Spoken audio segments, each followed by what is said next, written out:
story. Rule number 4, you've heard this one before, rethink it again, it's true. 2 words, be grateful. It's so darn easy in North America.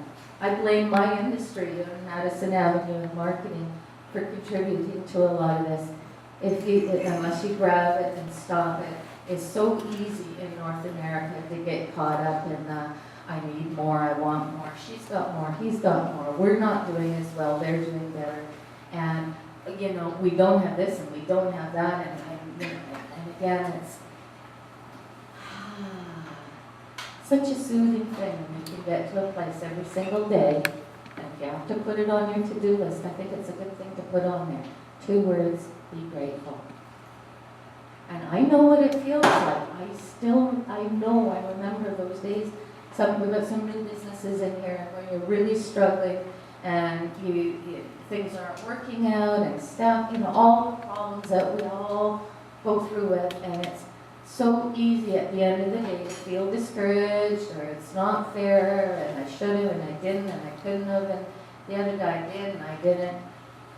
And again, those of you that have lost a loved one, it's easier for you to remember this thing, is be grateful for what you got. And even though some days it may not feel like you got nothing to be grateful for, if you're alive, if you're still sucking air, as I called it, you have life. All of you here have a loved one. Is there anything more important than that? Than relationships? Because that's what all this is leading to. We've got successful businesses. We challenge ourselves. We do new things. Greg actually downplayed some of the awards that he's gotten in there. Yeah, we got the best. It was Judge's Choice Award by the Vancouver Island Real Estate Board for Best Project in the year. And I know these two. They're very proud of that. So they should be. But I happened to peek over when Greg was writing his things, what made him happy. And he's got that squiggly line beside the triangle. It wasn't that hard for him. I wake up, I'm alive, I'm with my wife. Pretty much that was... there's a man who's got his priorities straight. Be grateful. Oprah made a lot. I don't watch Oprah, but you can't not be aware of her. I know she started a thing called a gratitude journal. Somebody was telling me about this, and it's just take a scribbler every day, write down 3 good things that happen. Minimum. I've had days where I've had 37 good things happen to me. It was only noon. But I'm a strictly blind, and I was hot that day. And that was one of the things I wrote out. It's such a good day. I had 37 great things, and now I have 38. Dad's going to be waving at me there. Relationships, that's, I've got 4 things in there, and I thought, well, I'll pick one that applies to each sign, and then I'll pick one that applies to all of us. And it's one word, and it's called love. Secret to happiness, love. Love with all you can, what you do, and who you do. As one feeling emotion category, half measure is not even worth bothering. If you're going to love with all your heart, and when you're going to love, so it's going to be somebody, and it's going to be that relationship, and understand no matter what else goes wrong that day, that year, whatever, that relationship that you love is what is most important to you. Story. Close with this story. Remember the year we went to Maple Bay and the first time I saw taconite? Maple Bay is a beautiful, like there's many of them on the coast here. And we've been sailing all day, and it was that picture perfect day. The water was like glass. It was hot, the sky was blue. I think that was the day we even encountered whales in our crossing. That never fails to awe me. But, by the end of the day, you're kind of tired. You're looking ready to, looking forward to stopping and happy hour, sunset and all. And we got to Maple Bay, and it was a place I had been for so long, and I'll never forget the moment we came around, and there was a boat there that literally took my breath away. I remember going, oh! And it just, I couldn't take the next breath. Now, taconite is how many fish? 100 plus? 100 feet. And it was, you know, that photographer light that's just the perfect time of day for lighting. Takanine was built in 1929. Mr. Boeing had it built for himself. Here's a little thing that maybe you don't know. Boeing Air had this boat built because he hated airplanes. Seriously. And he used to love to go up and down the coast of Alaska on this boat. And she's a beautiful, magnificent, it's still one of the bigger boats I've ever seen. And being 1929, it's all antique in the wood. And you could tell whoever owned her now, 1929's pretty old boat, had meticulously taken care of her. Or she was just spotless. And there was a beautiful boat. This serendipity happens. I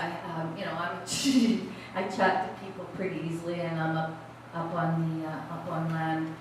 I don't know what I was doing, going for a walk, or where am I going to kayak? Anyway, I meet this woman, and we start talking, and I said, oh man, that boat. Oh, she said, I'm crew on that boat. Oh, really? I'm thinking, how about a tour? How about a tour? How about a tour? But I can't be that bold. Anyway, so I'm talking to her, and here's the story. A fellow named Jim owned it, and I'm gushing, I'm thinking, God, he must be the happiest person. Oh, that's a gorgeous boat, and the this and the that. And she said, well, actually, Jim's one of the most unhappy people I know. I said, well, why is that? She said, well, he's got a lot of money. Okay. Usually when people have a lot of money. But she says, no, he has got a lot of money. He just won $3 million renovating Takanine, restoring this boat to its authentic opulence of velvet drapes and mahogany and everything. $3 million renovation on a boat. Now I really want a tour. But she said, no, he is probably the most unhappy person I've ever met because he's got a lot of money. I said, well, why would a lot of money make him unhappy? She said, well, here's the thing. He made it all himself. Okay, I'm thinking, but wouldn't this kind of go in the happy column? She said, well, he used to not have a lot of money, and this and that, and he got lucky, and he made a lot of money. And now he doesn't trust anybody. He can't make any friends because he doesn't know if you're just making friends with him because he's got a lot of money or you want a tour on his boat.